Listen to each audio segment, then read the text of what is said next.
again.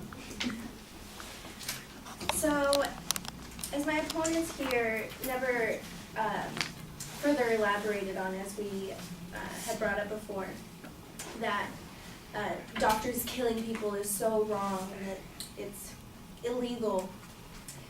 One thing that we can look forward to with the legalization of physician-assisted suicide, as mentioned in Physician Aid in Dying by Helen Starks, she mentions that the legalization of physician-assisted suicide would promote open discussion and may promote better end-of-life care, as patients and physicians could more directly address concerns and options. So instead of this being physician-assisted suicide being illegal, there's open discussion for a patient and their doctor to communicate about what their options are. If it remains illegal throughout the United States, then a patient asking their doctor, what are my options? Can you give me something so I can die?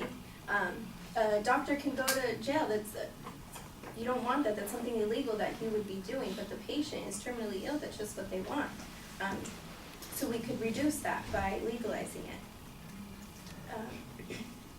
Further on that, from the New England Journal of Medicine on physician-assisted suicide by Nicola Biller and Dorno, he mentions that the role of physicians is not simply to preserve life, but to also apply expertise and skills to improve their patients' health or alleviate their suffering. The latter includes providing comfort and support to dying patients. So while it is the doctor's responsibility to save a patient, when they come to that point where they have 6 months left to live and they just want to die, the doctor should be also able to assist them in their wishes in dying.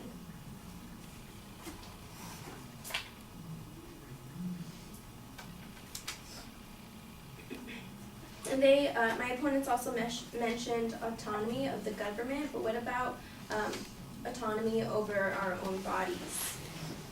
In an article on Before I Die by Michael White, he mentions that the individual would be able to make this most private and basic decisions personally without unwarranted and unnecessary intrusion by the state or religious opposition.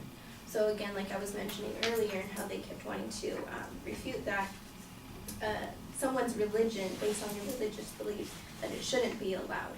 But because of one person's religion doesn't mean that another person shouldn't be allowed physician-assisted suicide.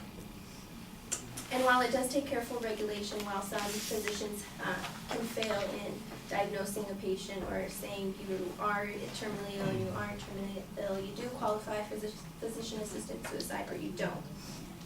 It will take careful regulation to enact the death with dignity law all over the United States. So looking further into that same article on physician-assisted suicide by Nicola Biller and Dorno, he mentions that careful regulation, comprehensive monitoring, and ongoing critical debate are required to ensure that physician-assisted suicide remains a choice that is based on caring relationships among the patient, the family, and healthcare professionals. Thank you.